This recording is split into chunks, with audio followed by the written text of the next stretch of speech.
አንዳንድ ጊዜ ግራ ይገባችኋል።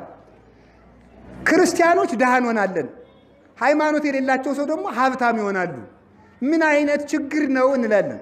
ደግ ስንሰራ መደሄት።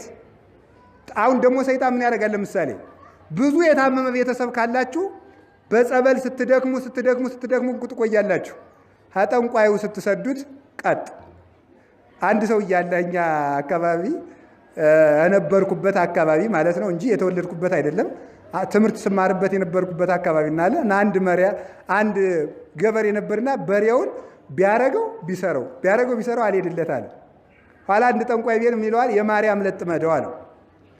የአቡነ ተክለ ሃይማኖት ጸበል ቢረጭ፣ የገብረ መንፈስ ቅዱስ ቢረጭ፣ የአቡነ ሐራ ቢረጭ እምቢ ያለው በሬ የማርያም ለት ሲጠምደው ቀጥ ብሎ ጭልጥ አለ ማለት ነው። አሁን እንግዲህ ምን ለማለት ይመስላችኋል? ሰይጣን እንዲያደርግና ይውላችሁ አልተሳካላችሁም። ጸለይክ ለውጥ አላመጣህም። ጾምክ ለውጥ አላመጣህም። ገዳማት ትዞራለህ ለውጥ አላመጣህም። ግብረ ሰላም ታበላለህ፣ ትዘክራለህ፣ ታስቀድሳለህ።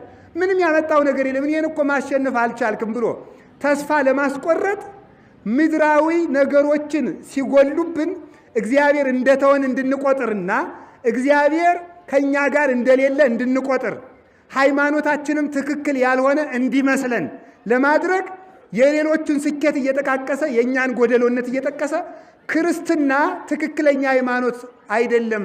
ትክክለኛ ሃይማኖትማ ቢሆን ጤና ታገኝ ነበረ። ለምን አይፈውሱህም?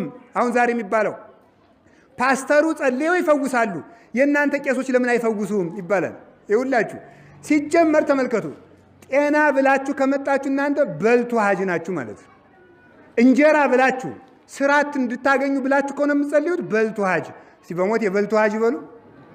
ህዝቡ በልቶ ወዴት ሄደ? ቤቱን ሄደ። ጌታ ግን ምንድን ነው ያለ? እናንተ በልታችሁ ሀጅ አይደላችሁም። እናንተ ጊዜያዊ ስጦታ የምትፈልጉ አይደለም። አዎ ብዙ ሰው አለ። አንዱ ዲዳ ዞ የመጣለ ዲዳ ልጁን ዞ መጣ። ልጄ ዲዳውን አብኝ ጌታችን ኢየሱስ ክርስቶስ በቃ እምነትሽ አድኖልሻል። ድኖ ቤቱን። ደንቆሮ ሆኖብኝ ልጆ ድኖላል። ድኖ ቤቱን። 12 ዓመት ደም ሲፈሳት የነበረች ሴት ደሙ ቀጥ አለላት፣ ድና ቤቷን። ጋኔን የነበረበት ሰው ነበር፣ ጋኔኑ ለቀቀው፣ ድኖ ቤቱን። ሐዋርያትን ግን ቤታችሁን ሳናላቸው ማዶ እንሻገር። እስኪ በሉ ሁላችሁ ማዶ እንሻገር በሉ።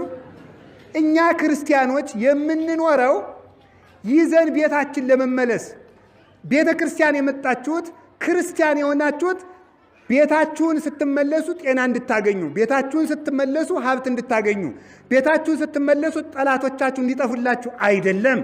ማዶ ለመሻገር ነው። እስቲ በሉ ሁላችሁ ማዶ ለመሻገር በሉ። እንዲያ ከሆነ ክርስትናችሁን ማንም አይነቀንቀውም።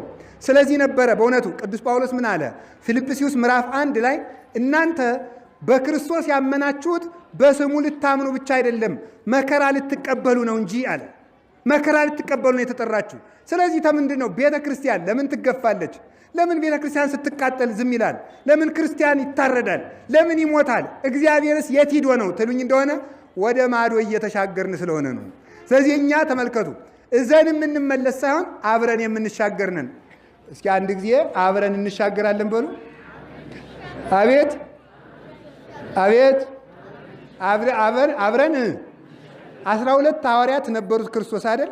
እንዲያው በዚያ 12 ሐዋርያት ሲኖሩ 3 ዓመት ሲኖር አንድ ደቀ መዝሙር ከ12 ሐዋርያት ወይ ጴጥሮስ ወይ ዮሐንስ ራሴን አድነኝ ሲል ሰምታችሁ ታውቃላችሁ?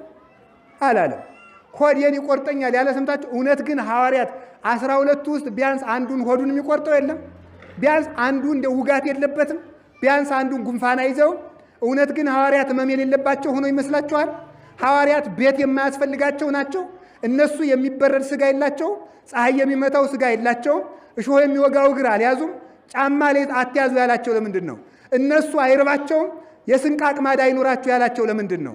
እነሱ የእነሱን ስጋ አውሬ አይበላውም? በትር አትያዙ ያላቸው ለምንድን ነው? ይዞ መመለስ ሳይሆን ይዞ መሻገር ስለሆነ ነው። የተጨነቀላቸው ለሰማይ ሕይወታቸው ነው እንጂ ለዚህኛው አልነበረም። ስለዚህ ሰማያዊ ሕሊና እንዲኖረን በጊዜው በምናጣው ነገር፣ በጊዜው በሚጠፋው ነገር፣ በጊዜው በምንዘረፈው፣ በጊዜው በሚደነፉ ሰዎች ተጨንቀን ተቸግረን ሃይማኖታችን እንዳንግድ ክርስቶስ ምን አለን?